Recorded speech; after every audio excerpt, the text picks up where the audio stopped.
Nang bumaba ang isang babae sa kabayo, hindi sinasadyang umangat ang pada niya. Nakita ng mayamang binata ang pulang pantalon ng babae. Nang una ay ngumiti siya ng manyak, ang ganda ng pula. Pero bigla siyang natauhan. Pantalon pala ito, moderno. Agad siyang lumapit para tingnan ng mabuti. Dahil sa pagiging tamad ng anak niyang mayaman, nagpagawa ang ama nito ng isang mamahaling produksyon para turuan ito ng leksyon. Plano niyang iparamdam sa anak ang karanasan ng paglalakbay sa nakaraan. Ginamit niya ang pampatulog para maipatulog ang anak.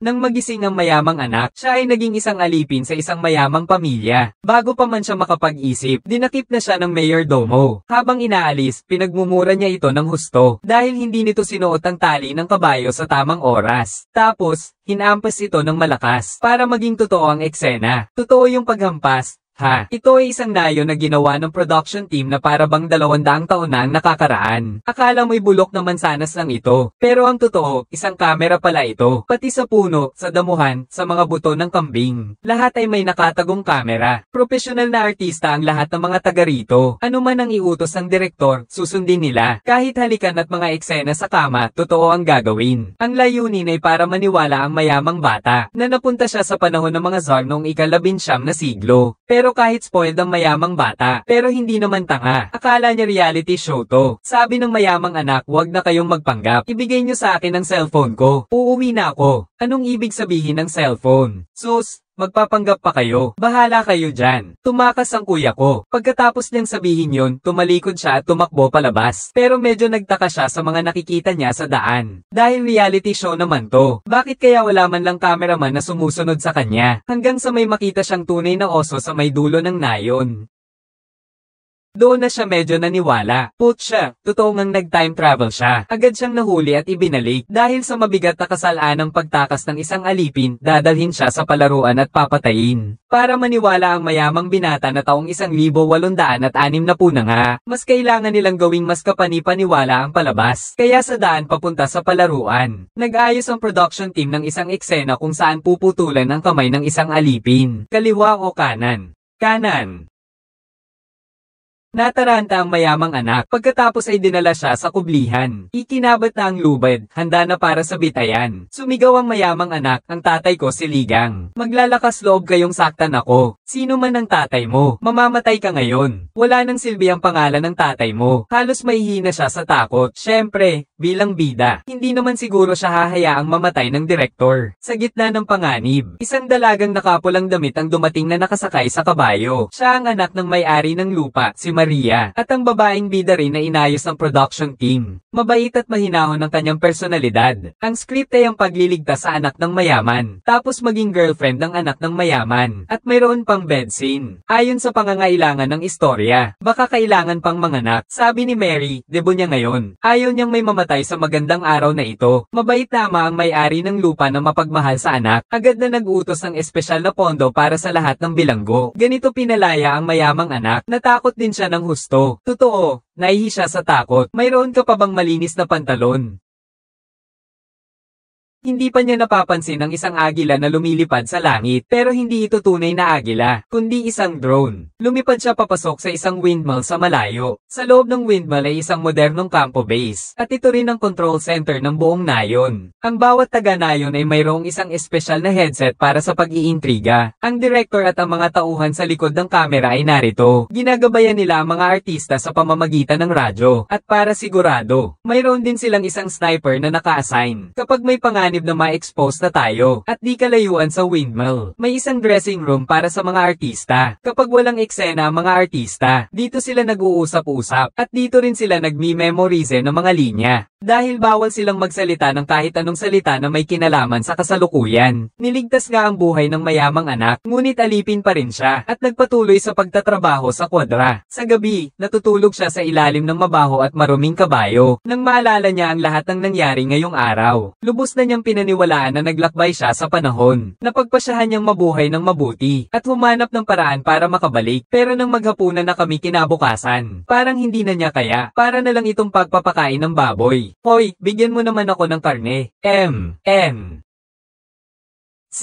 May karne na. Kumain ka na. Hindi lang ang pagkain ang may problema. Pati pag-ihi at pagdumi ay may problema rin. Walang toilet paper. Damo at dahon na lang ang gamit ko sa pagpupunas.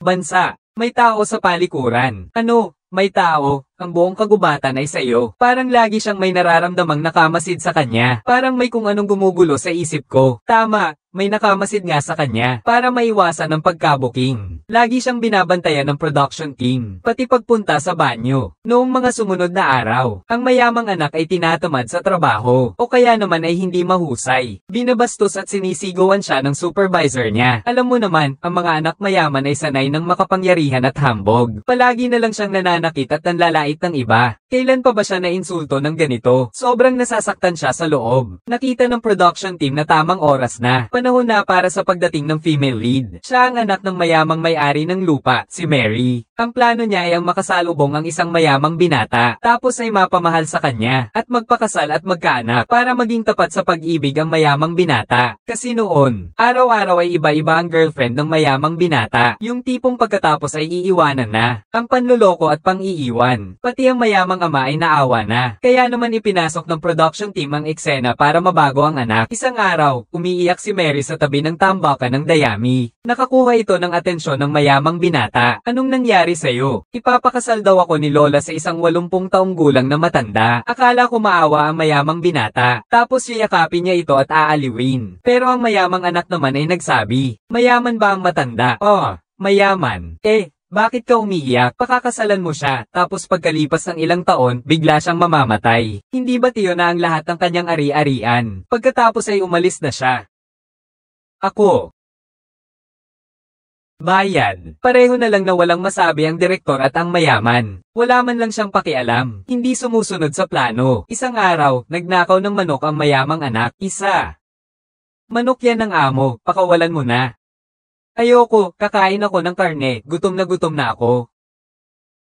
Ang balahibo pa nga nito, pwedeng unan. Di nagtagal, kinain na ng mayamang bata ang manok. Ni isang sabaw, hindi niya binigay sa mga kasama. Pagkakita ng direktor, isang pagkakataon nito para gisingin ang konsensya niya. Kaya nagsulat siya ng isang script buong gabi. Kinabukasan, natuklasan ng supervisor na nawawala ang manok. Tinatanong niya kung sino ang may sala. Walang sumagot. Sabi niya, bibigyan daw niya tayo ng 2 pagpipilian. Kung may umamin, 10 letigo lang ang parusa. Pero kung wala, maghahanap siya ng sino mang mapaparusahan. 50 letigo. Sa pagsubok na ito ng konsensya, pinili ng mayamang anak ang pagiging makasarili. Agad na dinakip ng supervisor ang lalaking may kulay ginto ang buhok. Pagkatapos, kahit bagbog sarado na ang lalaking may kulay ginto ang buhok, hindi pa rin niya isinumbong ang mayamang anak. Ang pagkakaibigang ito, akala ng lahat ay pagsisisihan ng mayamang anak ang kanyang ginawa. Pero nasanay na siya sa dating kapangyarihan niya. Marami siyang tauhan na madalas tumanggap ng kasalanan para sa kanya dahil sa pera. Kaya hindi lang siya nakaramdam ng kahit kaunting pagsisisi. Mukha pa siyang nandidiri. Lubos na nagalit ang mayaman. Sa tingin niya'y wala ng pag-asa ang anak niya. Kaya pinahinto niya ang direktor sa palabas na iyon. Ngunit sa oras na iyon, may hindi inaasahang pangyayari. Nang bumaba ang isang babae mula sa kabayo, hindi sinasadyang umangat ang pada niya. Nakita ng mayamang anak ang babaeng nakapantalong pula. Nang una ay ngumiti siya ng manyak. Ang ganda ng pula. Pero bigla siyang nagtaka. Modernong pantalon pala ito. Sumugod siya para tingnan. Hiniram sa production. May pagkakatanga na ito. Itinaas niya ang palda ng babae. Pero wala siyang nakita o kaya naman ay may nakita siya. Mabilis pala ang reaksyon ng babae. Inihulog niya ang pantalon niya sa damuhan. Akala ng mayamang binata ay gusto na niyang umuwi. May nakita siyang ilusyon. Nang makabawi siya sa pagkagulat, nahihiya siya sa kanyang bastos na ginawa. Pasensya na, hayop ako. Huwag mo naman akong insultuhan, hayop man ako. Mushroom na lang ako, okay na. Pwede bang insultuhan ang mushroom? Ito ang unang pagkakataong humingi ng tawad ang mayamang anak na ito sa iba. Naiiyak ang mayamang ama dahil sa nakikita. Mukhang may pag-asa pa pala itong anak ko. Tinanggap ni Small Little May ang paghingi ng tawad ng mayamang anak para magaan ang loob. Sabi niya, nakita mo na ang katawan ko. Hindi na ako mapapangasawa. Kaya kailangan mo akong pakasalan. Biro lang sana yon. Pero sineryoso naman ang mayamang binata. Simula noon, lagi siyang sumusunod kay name needed to accurately translate pronoun. Ito. Mali yata ang script. Si Maria ang bida para maibalik sa tamang landas ang mayamang binata. Nagdagdag pa ang production team ng isang eksena. Ipapakasal si Maria sa isang 80 anyos na matanda bilang pagtutol, at magpapakamatay siya sa pamamagitan ng pagtalon sa ilog sa harap ng mayamang binata. Maayos naman ang takbo ng istorya. Tumalon din sa ilog ang mayamang binata para iligtas siya, tapos ay ilagay sa kariton. Sunod ay ang eksena ng pag-iibigan na inayos ng direktor. Ginamit ni Maria ang lahat ng kayang pang-akit para sa mayamang binata. Akala niya'y madali siyang mapapasa kamay gamit ang kanyang alindog, kaya niya itong madaling mapaamo. Pero ang mayamang binata, ano pa ba ang hindi niya nakita? Diretso ay sinara ang pinto at umalis. Siya ay interesado na lamang kay Small May. Wala nang nagawa ang direktor kaya binago na lang ang script. Ang dating isang extra lang na si Xiao Mei ay ginawang bidang babae. At dahil sa matinding panliligaw ng isang mayamang binata, si Xiao Mei ay naging kasintahan ng mayamang binata. Habang kasagsagan ng kanilang pag-iibigan, napagpasyahan ng direktor na handa na. Panahon na para sa subplot. Tinawag ng may-ari ng lupa ang mayamang anak. Pinagsaluhan nila ang masasarap na pagkain at inumin. Pagkatapos nilang kumain at uminom, sinabi niya, "Nabangga ng anak ko ang isang tao sa syudad. Kailangan namin ng isang alipin na papalit sa kanya sa parusang letigo. Mukhang angkop ka. Pagkatapos nito'y palalayain na kita. Bibigyan kita ng bahay. At ibibigay ko sa iyo si Xiao Mei. Tingnan mo, ang mayamang anak ay nag-aalangan pa rin." Nagdagdag pa ng kondisyon ng may-ari ng lupa, kung sisang-ayon ka. Dagdag ko pa. Bibigyan kita ng isang malaking pakwan. Ha? Pakwan. Ang pagpapalit-palit ng katauhan, ito ang pinakamagagaling ko. Hindi naman talaga dahil sa mga pakinabang na yan ang gusto ng mayamang yon, kundi naalala niya ang dating sarili. Nabangga niya ang isang tao nung nagpapakitang gilas siya ng pagmamaneho. Pinilit at tinakat niya rin ang kanyang mga tauhan para ipampalit ang kasalanan sa kanya. Alam niyang kung hindi siya papayag ngayon, hindi na siya mabubuhay ng mapayapa sa mga susunod na araw. Parang gulong nga naman ang buhay, umiikot. Wala bang sinisino ang langit, nang ang kapalaran na maging tagasalang ay mapunta sa kanya mismo. Ang gagawin yun, kinain na naman lahat ng pagkain.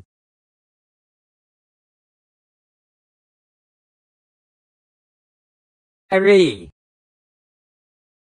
Sa pagkakataong ito, natutunan na makipag-share ng mayamang bata. Di nagtagal, dumating na ang tagapagpatupad ng batas sa nayon. At hinampas ng husto ang mayamang bata ng 20 letigo. Sa bawat hampas, ang mayamang anak ay halos mapangiwi sa sakit. At sa bawat hampas, isang uri iyon ng paglilinis sa kanya. Dapat lang siyang parusahan dahil sa mga nagawa niya noon. Kahit na plano ito ng mayamang ama niya, hindi pa rin niya kayang tiisin. Kinabukasan, pumunta ang mayamang anak sa may-ari ng lupa para kunin ang sulat ng pagpapalaya. Ngunit hindi pala tinupad ng anak ng may-ari ng lupa ang pangako nito. Hindi lang siya tinulungan, kinahiya pa siya, dinuraan pa nga siya.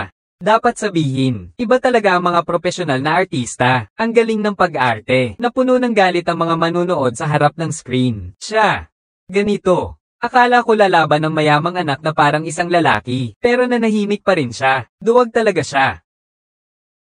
Duwag.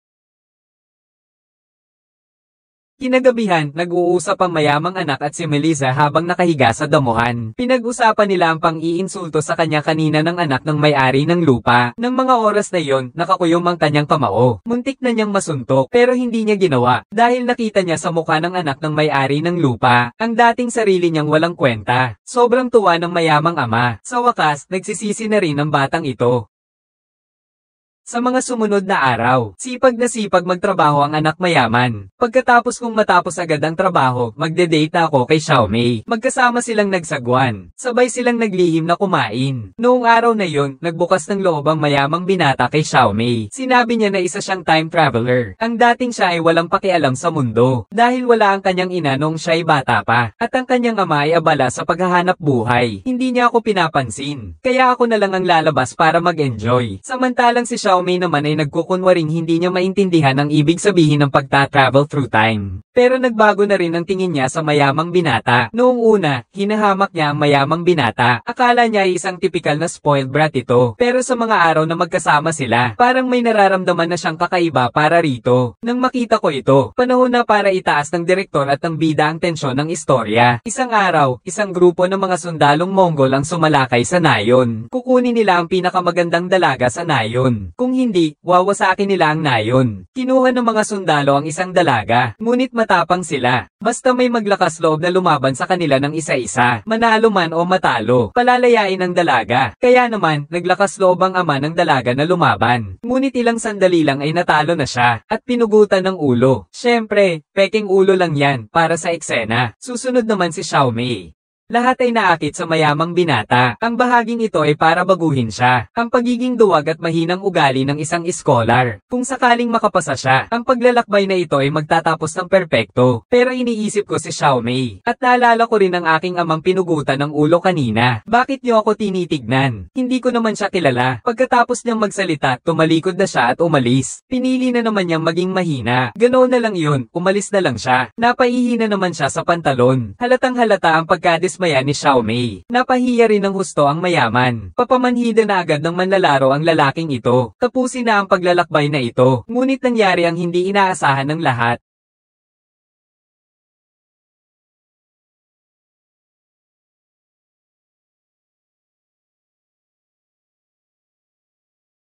Mainit.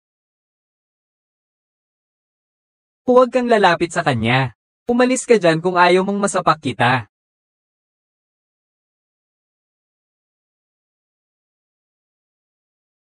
Ang mayamang anak na lalaki ay nakasakay sa kabayo. Kasama si Pretty, mabilis na sumasagasa sa kapatagan. Tinahak ang damuhan. Tinawid ang kagubatan. Nakarating sa isang istasyon ng gasolina. Para ba sa kabayo ang gasolina o damo? Saan ba ito? Bago pa man siya makapag-rake, ay binaril na siya ng humahabol na mamamana gamit ang pampatulog. Nang magising ang mayamang anak, sinabi sa kanya ng tatay niya na nasangkot siya sa aksidente at nakaretain ng 3 buwan. Akala ng mayamang bata ay panaginip lang ang pagbabago. Panaginip man. Totoo namang nagbago siya. Hindi na siya ganoon kasama. Hindi na siya mapagmataas. Nawalan siya ng interes kay Xiaomei. Wala na siyang gana sa kahit anong babae. Kahit pumunta pa siya sa dati niyang paboritong bar, wala siyang gana. Hanggang sa araw na ito, nakakita siya ng isang kakilala. Ang anak nga ng may-ari ng lupa sa panaginip niya at si Mary. Nakita nila ang itsura ng mayamang lalaki na may balbas. Naawa sila. Sinabi ang totoo at dinala siya sa isang hippodrome. Dito, nakita ng mayamang anak ang matagal na niyang inaasam na si X insert name here. Totoo na ba ito? Oo. Siyempre totoo na, gago.